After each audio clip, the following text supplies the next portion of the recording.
So, good day guys. So, for today's video lecture, ang tatalakayin natin is video conference. So, ito yung mga topics or basta yung mga tatalakayin natin andyan sa screen. Iisa-isahin naman natin yan. So, let's start sa video conferencing. So, itong video conferencing is usong-uso to ngayon, lalo na ngayong pandemic, bawal nga makipag face-to-face. So, ito yung way natin para makipag-catch up, makapagbigay ng information, makapag-business, itong makapag-video conferencing. And, syempre, para makapag-video conferencing kayo, syempre, kailangan nyo ng software and hardware, mga PCs, mga mobile devices, and browsers. Syempre, kung gusto nyo ng magandang quality ng video, kailangan nyo ng webcam.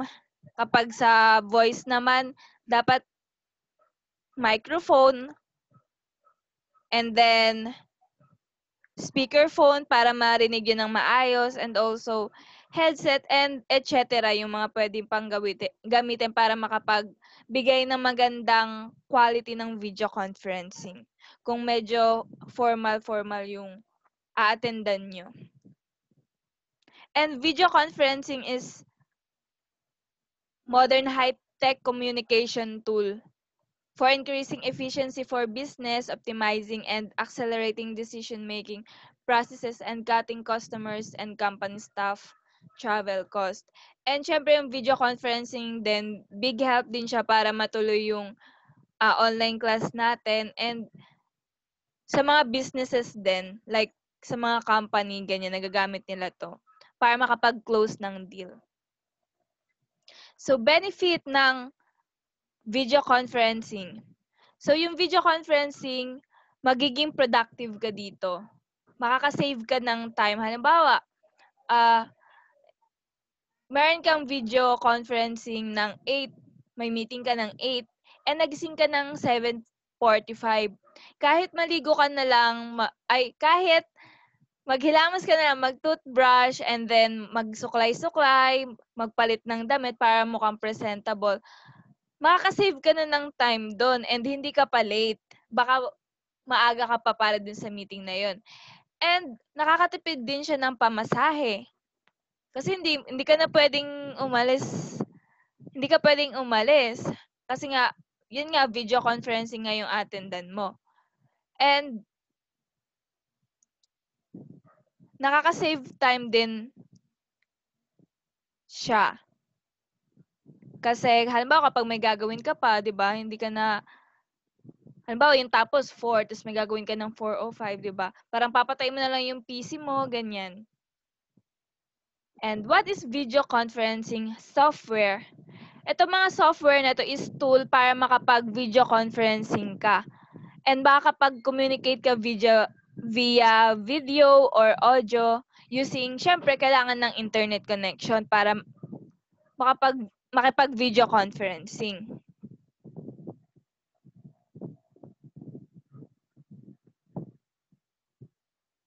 So, ito yung mga example ng video conferencing software. So, yan. Zoom, ayan, alam natin yan. Gamit na gamit natin yan ngayong pandemic. Google Hangouts na, Google Meet na ngayon. Yan, Uber Conferences, Skype. Ayan, dati sikat yung Skype din, di ba? Kapag yung family mo na sa ibang bansa makikipag-Skype, Skype ka na lang. Yan, free conference, live size go, Slack video call, and Facebook Live, and YouTube Live. So, eto, madami akong binigay na example ng mga software, pero eto lang yung pinakagamit ngayong may online class and ngayong pandemic.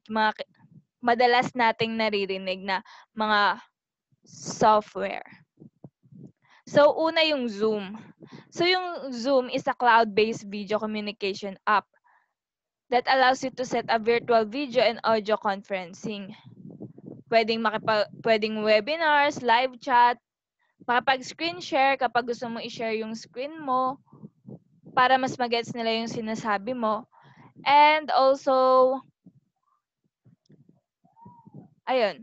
So, sino ba naka-found ng Zoom na to? Yung founders daw, si Eric Yuan. Pero may nagsasabi, may nakita ko, may na-search ako na sa taga-Amerika daw talaga yon. Pero yung pinaka talaga, founder talaga niya si Eric Yuan na yun, may mga kasama na siya na iba, yan, like Kelly at saka si Peter. And na-discover to noong April 21, 2011. So parang ako noon, hindi ko pa ata alam yun na may Zoom na ganyan. Ngayon, ngayong nagkaroon lang ng pandemic.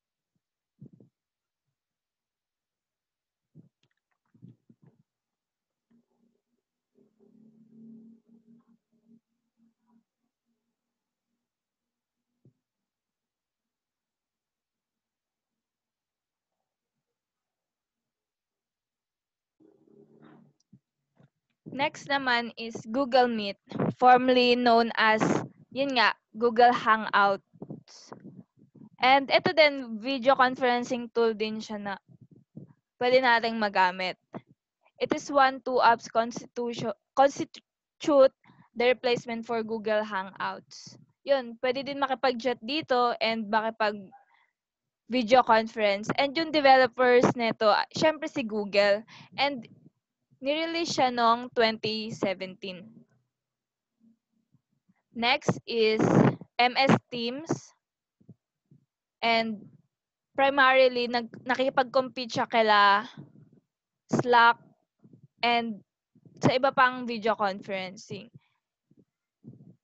And ang developers nito ay syempre si Microsoft.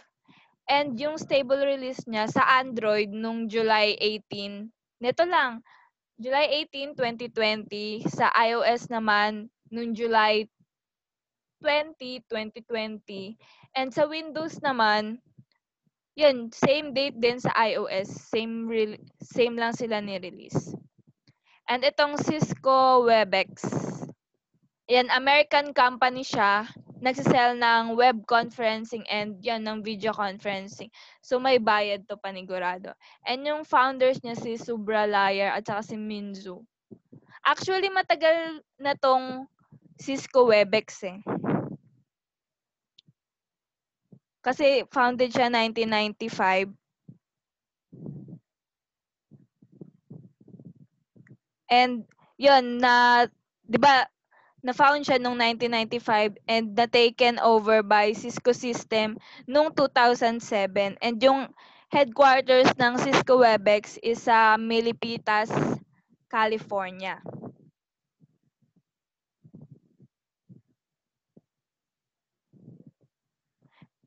Yun. Next, ito na tayo sa mga basic feature and limitation. So, sa Zoom, yung features ng Zoom, yon pwede makapag-record ng meeting, pwedeng i-record yung mga meeting nyo. Halimbawa, nagtuturo yung teacher nyo, ganyan. And then, pwede mong i-record. Pero syempre, ask permission ka pa din dun sa nag-host ng meeting kung pwede bang i-record to. Screen sharing, pwedeng ma-screen share yung gusto mo i-share sa iba yung screen mo. Yun, pwede din makipag-chat. Sa Zoom, pwede kang makipag-chat ng PM, ng private. And then, pwede ding ma-disable yung chat box. Hindi kayo makakapag-chat doon. So, virtual hand raising, kung may tanong ka, kung online class man yung ina-attendan mo, tas may gusto kang itanong or gusto mo sumagot doon sa recitation or doon sa tinatanong, pwede ka mag-hand raising. Merong pindutan doon. Meron kang i-click. Polls, pwede ka mag-share ng polls doon yung halimbawa, hindi kayo makapag-decide sa isang decision na hindi nga kayo makapag-decide. So, yun. And mute participants, yun, pwede kayo mag-mute and unmute. Yung host, pwede niya i-mute all yung mga participant niya.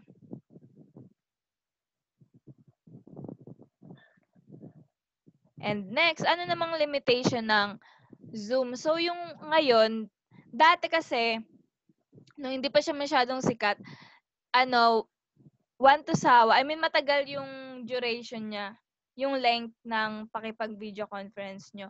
Pero ngayong na-discover na siya ng karamihan, yung naging 40 minutes na lang yung length niya. Pero halimbawa, first time mo host ng meeting, sa first, sa unang 2 beses mong gamit, siya, kahit ilan pa yon, kahit gaano pa kahaba. Pero after nun, wala, babalik na ulit sa 40 minutes. So next is the Google Meet. Yan, unlimited number of meetings, live captioning during meetings, compatible siya sa lahat, ganon. And okay lang kahit wala kayong i-download na software or app sa phone nyo kasi ma-access naman siya dun sa Google, sa Gmail, ayun.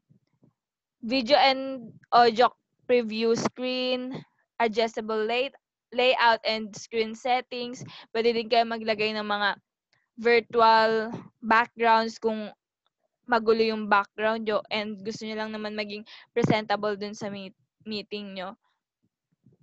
And then, nakakapag-screen share din siya with participant and nakakapag-message din siya sa mga participant. Pero ito, kaya mong makapag-mute, pero kanya-kanya kayo, yung bawat participant. Kailangan mo pa silang sabihan para i-unmute nila yung sarili nila or i-mute nila yung sarili nila. Unlike sa Zoom na may control ka na i-mute silang lahat. Dito sa Google Meet, hindi pwedeng ma-mute mo sila lahat. Kailangan isa-isa. Ganun. And yung limitation niya is 60 minutes. 1 hour. So, ito yung meron pang Google extension yan. Para ngayon lang din nila na discover etong yung extension para mas maging better, di ba? So, ayun, Google Meet call. You often need to conduct online meetings within a certain time limit. Google Meet does offer the clock function in the upper right corner, but there is no way to set a live timer and be notified about it. So, ayun, hindi mo makikita na may timer, pero pwede mo siyang lagyan ng time para ma-monitor mo din na hanggang anong oras lang or minutes yung need mo dun sa call na yun. Next is Google Meet Grid View.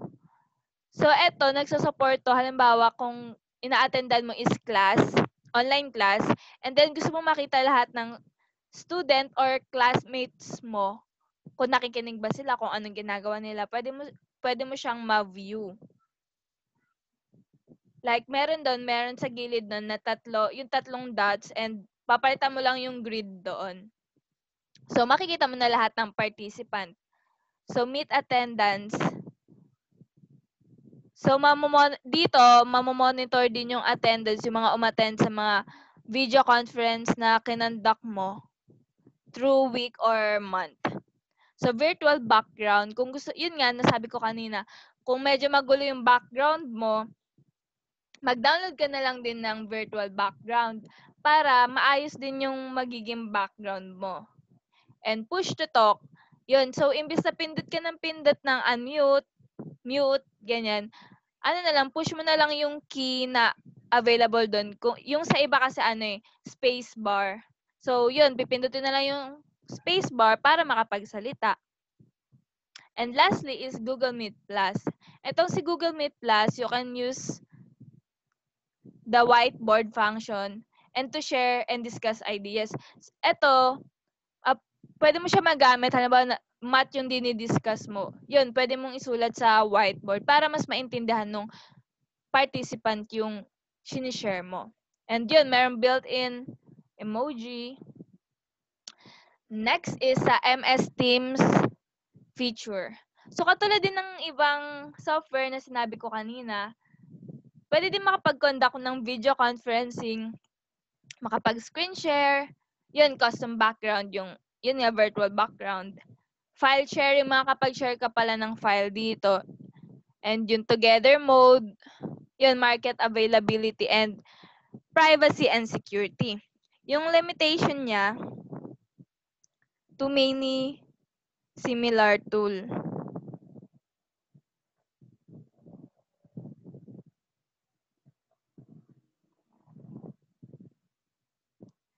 The biggest stumbling stone for Microsoft team is, yun, madami pa kasing tools si Microsoft eh.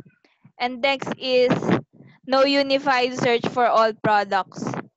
Even though Microsoft recommend using Teams or specific team-related conversation, ano pa din, mahirapan ka pa din i-identify kung saan yung mga product ganun.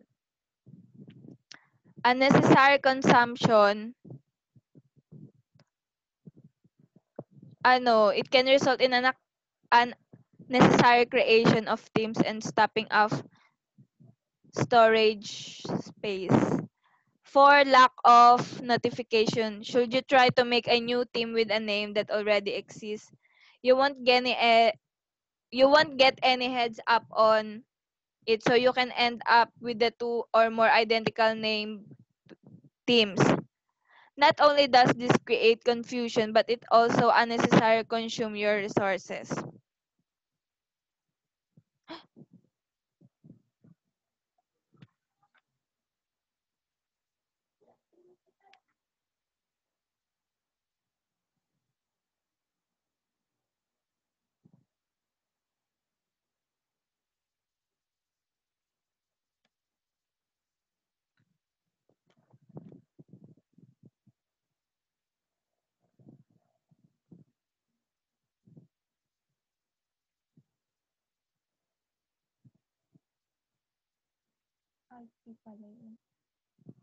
And limited number of channels. So 200 public and 30 private channels lang per team.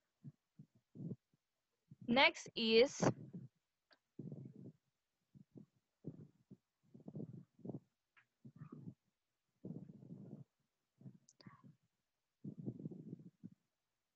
WebEx meeting. So yung feature niya, katulad din yun, pwede makapag-web and video conferencing, webinars like Zoom, application or file sharing katulad ng MS Team, call sharing, pwedeng call lang, multimedia content sharing, conferencing, chat, and brainstorming tools. Yung limitation niya, ayan, nandiyan na.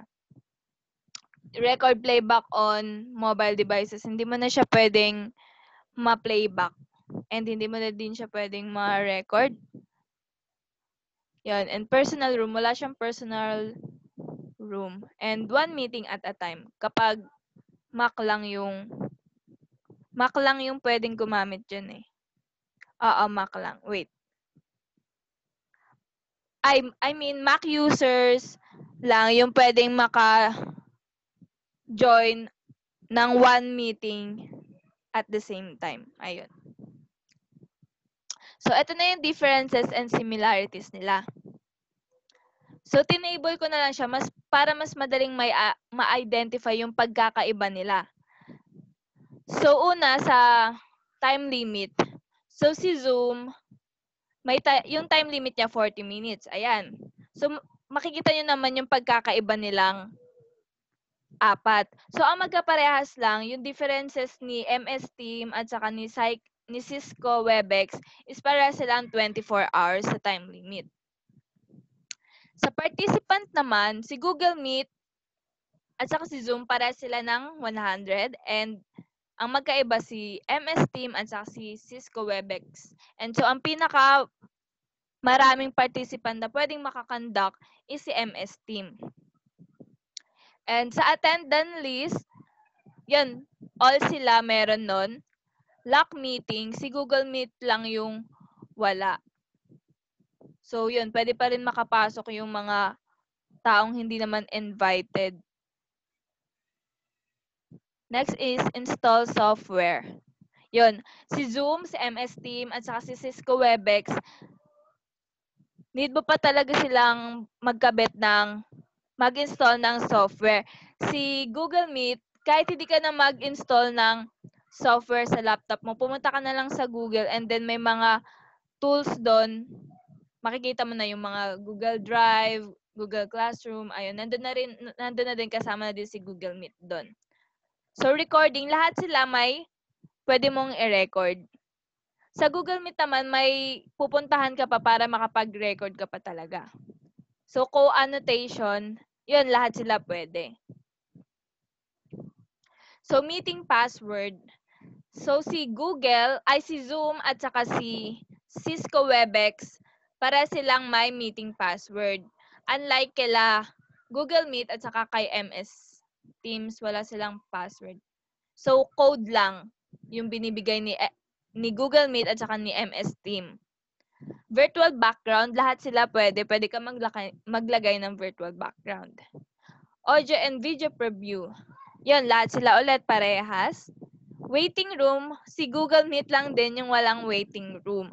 Basta kay Google Meet, kapag nag-join ka, bigla nang lalabas yung sa screen ng host, then admit na. Unlike sa Zoom, pati kay MS Team at saka kay Cisco Webex, meron silang waiting room. Makikita nila yung mga, halimbawa, mga late pumasok, ganyan. And mute all. Yan, si Zoom, MS Team, at saka si Cisco Webex, may access sila para doon sa participant nila na i-mute all sila. Kay Google Meet, hindi pwede. Kailangan isa-isa mo pa silang sasabihan para mag-mute. Remote screen, yun din, same lang din. Si Zoom at saka si MS Team and Cisco Webex lang yung merong remote screen. Save captioning, lahat sila meron. And uninterrupted screen sharing. So, si Google Meet lang yung wala. Kay Google Meet kasi, halimbawa nag-share ka ng, ng screen mo. Then, meron kang, makulit na participant. So, na-interrupt na yung kapag pinindot niya na yung screen sharing. Yun, malilipat sa participant mo yung screen sharing. So, prices for the upgrade. Yun, kung gusto mo ng upgraded na yung mga software mo para sa better feature. Ayun. So, ito yung price nila. So, ayan, yung merong basic, may pro, may business, may enterprise. Nandiyan na yung mga prices. So, ilan ba yung $14.99? Mga nasa 700. Nag-range siya sa mga 500 to 700. Yan. Ito naman kay Google Meet. Mas mura si Google Meet kaysa kay Zoom. And ando na naka-include na yung mga iba pang application na kasama rin dun sa babayaran mo. Ito naman yung kay MS Team. Mas mura si MS Team kaysa kay Google Meet. Tignan niyo yung comparison nila. Diba? Ayan, 5 per month. And ito yung kay Webex. Medyo pricey kay Webex. Ayan, $49. Premium, $24. $49.69 per month. Per month yun. And yung mga bandwidth requirements. So, ito, tinable ko na lang din siya para makikita din natin yung differences nila. So, sa one-on-one video call, ang kailangan mo kay Zoom is 0.6 Mbps up and down. Ayan, makikita nyo naman sa screen. And conference call, yun, mas mababa si Zoom. So, sabi daw, may na-search ako, mas better daw yung mas mababang Mbps kaysa sa mataas. Yun yung pagkakatanda ko. So, ayun. So, screen sharing. Ayan. So, i-compare na natin sila and kung alin ba yung mas best. So, sa Google Meet, si Google Meet yung one-on-one video call, yung best makapag one-on-one video call. Kasi maliit lang yung nakukuha niyang Mbps sa internet mo. And kapag conference call, si Google Meet pa din kasi mababa nga. Screen sharing, si Zoom.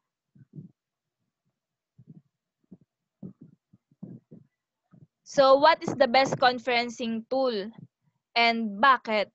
And according to my research, and based din dun sa mga natalakay natin, si Google Meet talaga yung sakto and best para sa atin na mga nasa middle class lang. And kasi unti lang yung nakukuha niyang Mbps. Unlike sa iba, katulad nila Zoom, nila MS Team at saka new Webex, unti lang yung nakukuha ang Mbps. And halimbawa kung naka-data lang kayo, mas better talaga si Google Meet. And easily lang din ma-access si Google Meet. Kasi mag-search ka lang, i-ano mo lang yung Gmail mo, tapos punta ka na dun sa mga tools. Tapos nandun na si Google Meet, hindi mo na need ng software na pampadagdag storage sa PC mo or sa phone mo. And until now, sa na-search ko, nagde-develop pa din sila ng another extension para mas lalong maging better yung pakipag-video conferencing natin. So that's all. Thank you for listening. Thank you.